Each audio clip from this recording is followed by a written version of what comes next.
When we talk about great thinkers, many names come to mind, but there is one figure who still casts a shadow over politics, psychology, and the very art of power: Niccolò Machiavelli.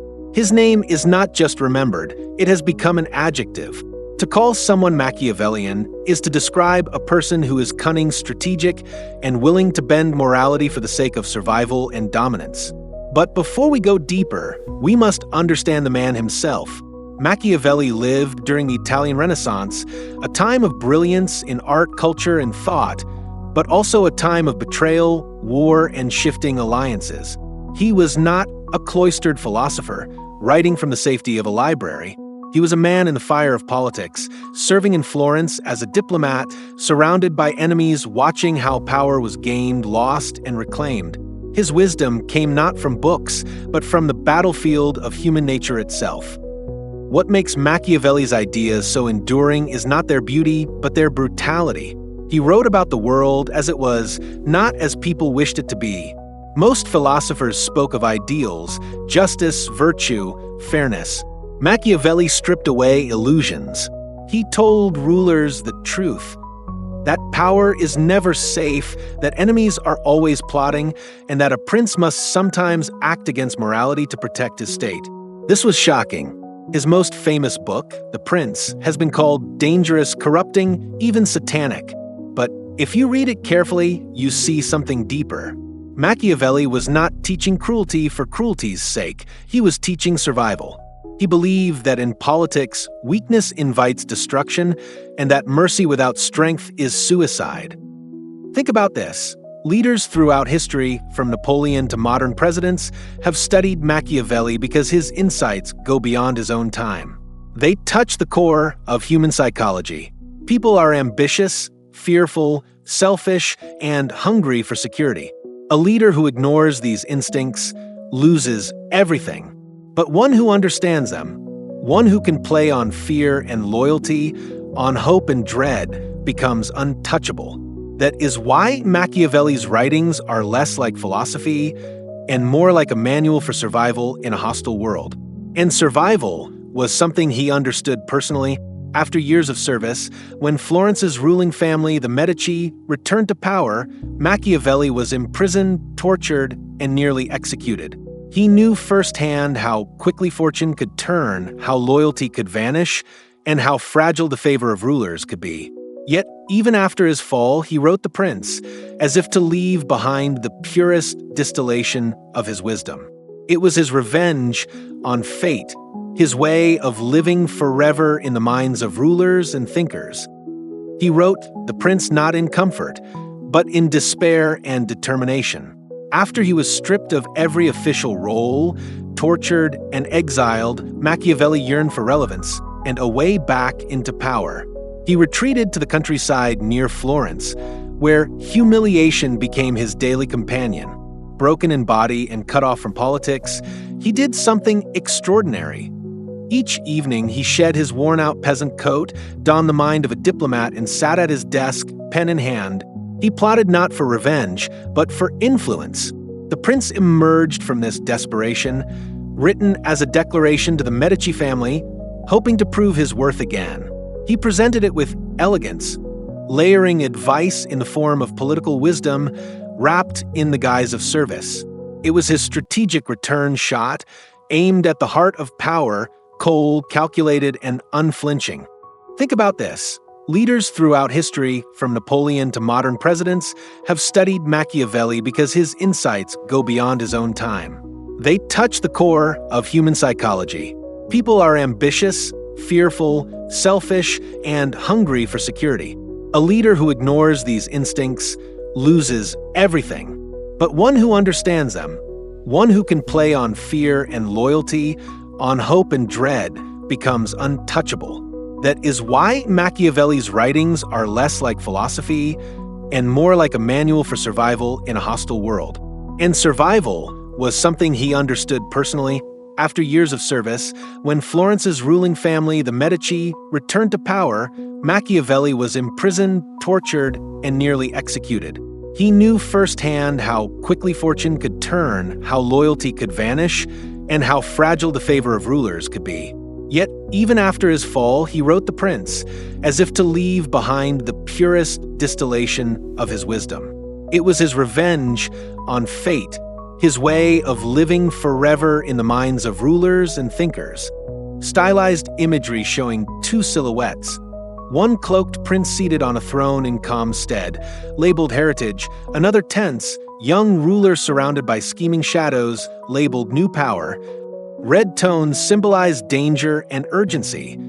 Sixth, he doesn't glorify or balk at harshness. He argues that the best times for mercy are rare and often lethal. A ruler must cultivate fear like a shield, for fear endures. Trust fades, resentment lingers. In his world, kindness with no strength births undoing. He famously urges rulers to be both fox and lion, shrewd and bold, cautious and forceful, able to foresee deception and strike decisively. As modern thinkers and leaders examine Machiavelli, they often wrestle with his reputation. Some scholars argue that he was satirical, even warning of tyrants, rather than endorsing them. Others say he was simply ruthlessly pragmatic, refusing to cloak reality in comfort. No matter, his relevance endures because he pulled the curtain back on the raw mechanics of leadership, how alliances shift, public mood wavers, and institutions crumble or endure. He wasn't writing for dreamers, he was writing for survivors. And survival requires clarity, not comfort. The genius of Machiavelli lies not just in his sharp observations of rulers, but in his brutal understanding of people. He knew that human beings are not governed by ideals, but by impulses, fear, greed, envy, and the hunger for security. He wrote that men are quick to betray if it serves their interest, slow to show gratitude, and always watchful for their own advantage. For a ruler to depend on loyalty alone is like building a fortress of sand. Yet, if a ruler understands these impulses and bends them to his purpose, then even the most dangerous crowd becomes manageable. To Machiavelli, power is not about inspiring perfection, it is about channeling imperfection. This is why he insisted that a ruler must choose carefully between being loved and being feared. To modern ears, his conclusion sounds cruel. He says it is better to be feared than loved, if you cannot be both. Love is fragile. Love fades when fortune shifts. But fear holds fast. People hesitate to betray what they fear, even when they long to rebel. But here lies the nuance. Machiavelli warned against cruelty so severe that it breeds hatred. Hatred is poison. A prince who crosses that line invites rebellion and assassination. The art lies in balance. Measured fear, controlled severity, a reputation for decisiveness. It is not random violence that sustains power, but the calculated application of it at the right time, in the right dose with the right message. Even today, you see this principle at work in leaders who project authority not through endless kindness, but through discipline, consistency, and the ability to make others hesitate before crossing them. Think about it. The boss who is too lenient is often ignored, but the one who mixes fairness with a sharp edge commands lasting attention. Machiavelli's wisdom reminds us that power is not given, it is taken, shaped, and guarded. And once you hold it, the greatest danger is hesitation. He wrote that indecision is more fatal than cruelty because indecision invites contempt. To rule is to act, to strike when necessary, to never appear weak. Machiavelli reminds us that fortune is a wild river. It floods without warning, sweeps away kingdoms, and spares no one who builds too close to its edge. Yet he insists that fortune does not rule all of human life. Half of destiny belongs to chance, but the other half belongs to action. A wise ruler, he said, does not wait for the river to calm. He builds dams, redirects streams, and prepares his defenses long before the flood. In this, he taught us that waiting passively is death.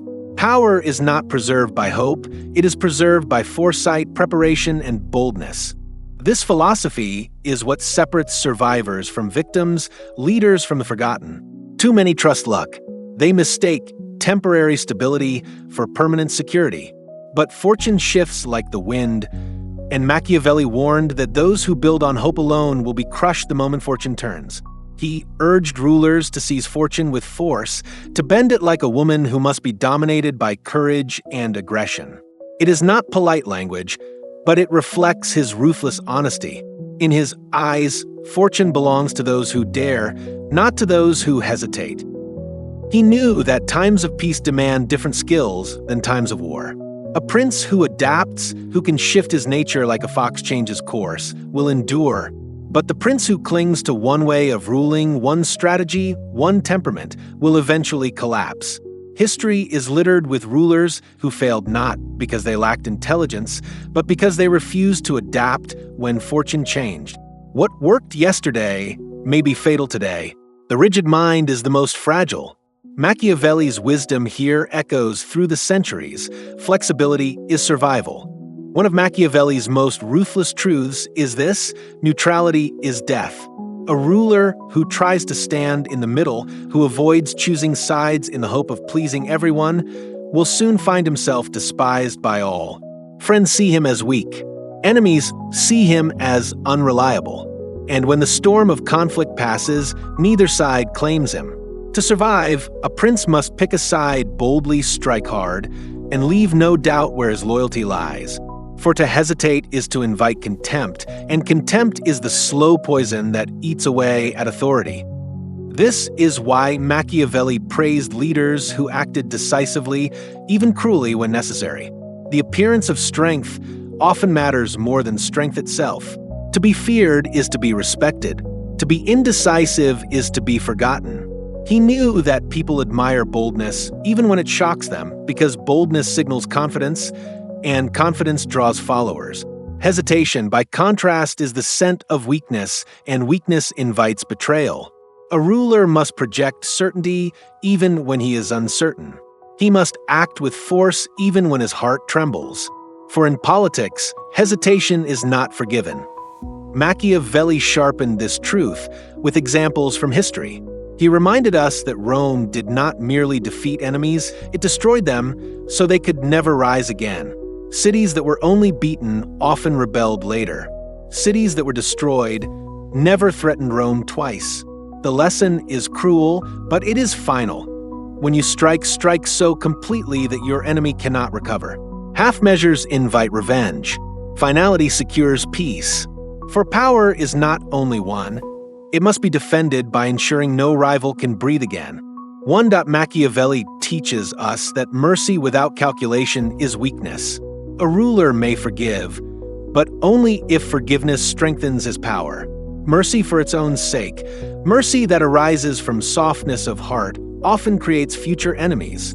The man you spare today may grow bold enough to challenge you tomorrow. Yet mercy, when offered as strategy, can turn enemies into loyal allies. The art lies in knowing when to crush and when to pardon, not out of kindness, but out of advantage. For in politics, even virtue must serve survival. This is why Machiavelli argued that cruelty, if necessary, should be applied swiftly and completely. One decisive act of severity creates fear that lasts, while repeated small cruelties breed resentment. If you must wound so deeply that your enemy cannot rise again. But if you show mercy, show it with such grandeur that it binds loyalty. Half cruelty and half mercy. These are the choices of weak rulers who try to have it both ways, and in the end, they are betrayed by both friend and foe alike. Power is not preserved through indecision. It is preserved by shaping the emotions of others: fear, respect, admiration, and dependence. Machiavelli's brilliance lies in exposing the illusions of morality. He did not argue that rulers should be evil. He argued that rulers must learn to appear virtuous while doing what is necessary behind the curtain. Appear merciful, appear generous, but act with calculation, act with strategy, act with survival in mind. For the people judge not the hidden truth, but the visible performance. A ruler's reputation is his shield, even if his actions contradict it. And in this performance, timing is everything.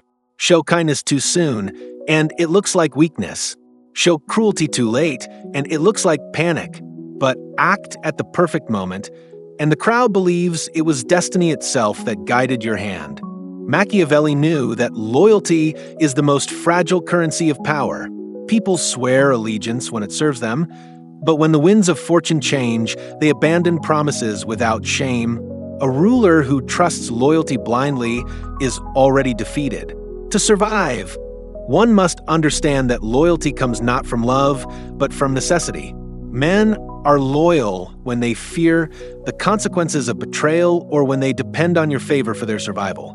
Strip away fear, strip away dependence, and loyalty evaporates like smoke in the wind. 2. That is why Machiavelli urged rulers never to rely on gratitude. Gratitude fades faster than ink on paper. Today's favor is tomorrow's forgotten kindness, but fear and necessity are eternal. A ruler who ensures that his people cannot live without him, who ties their survival to his power, will command loyalty not because they wish it, but because they cannot escape it. It may sound cruel, yet it is far safer than trusting the fragile hearts of men. For history proves again and again, when love collides with fear, fear is the stronger chain. But betrayal is inevitable even with fear and necessity.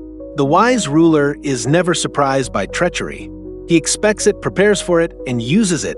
Machiavelli taught that betrayal, when anticipated, becomes a weapon. If you know who will betray you, you can guide their hand, expose them at the perfect moment, and turn their downfall into a public display of your strength. Betrayal, then, ceases to be a weakness and becomes a stage upon which power is displayed. The betrayed ruler is pitted. The ruler who exposes betrayal is feared. And fear, as always, is the bedrock of authority. Machiavelli was relentless in his warning. A ruler without arms is a ruler without power. The foundation of every state is not diplomacy, not wealth, not even law. It is military force. Alliances shift, treaties break, gold is stolen, but an army loyal to you remains the only shield that cannot be easily stripped away. Rome did not conquer the world with kind words or parchment agreements.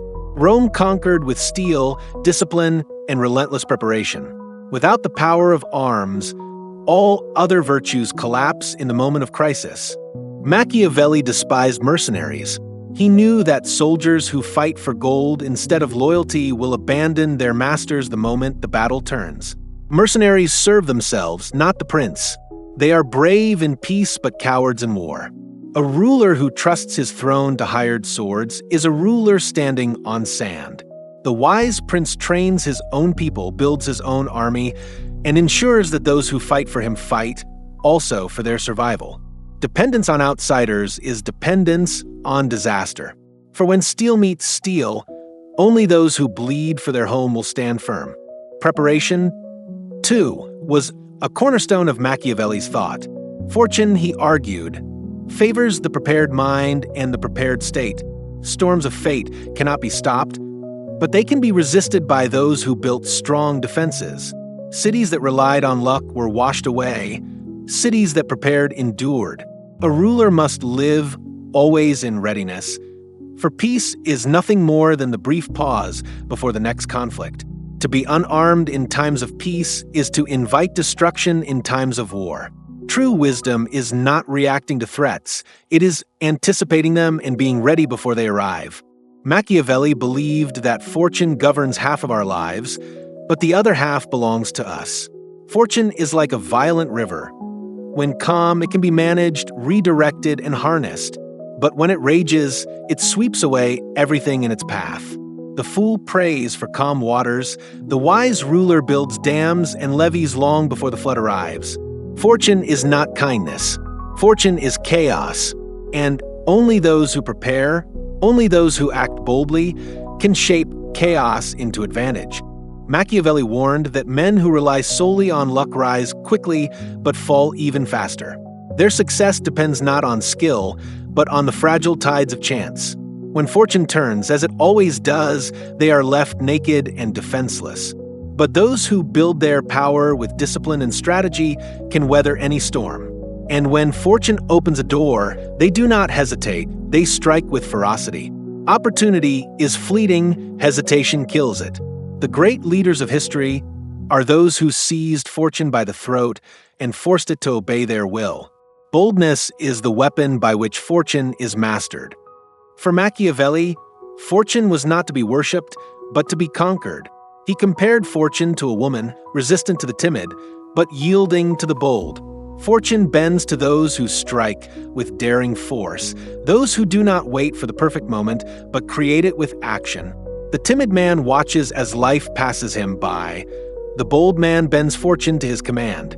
It is this brutal truth that separates rulers from the ruled, victors from victims, legends from the forgotten. Power is not inherited from fortune, it is wrestled from her grasp by those who dare to seize it.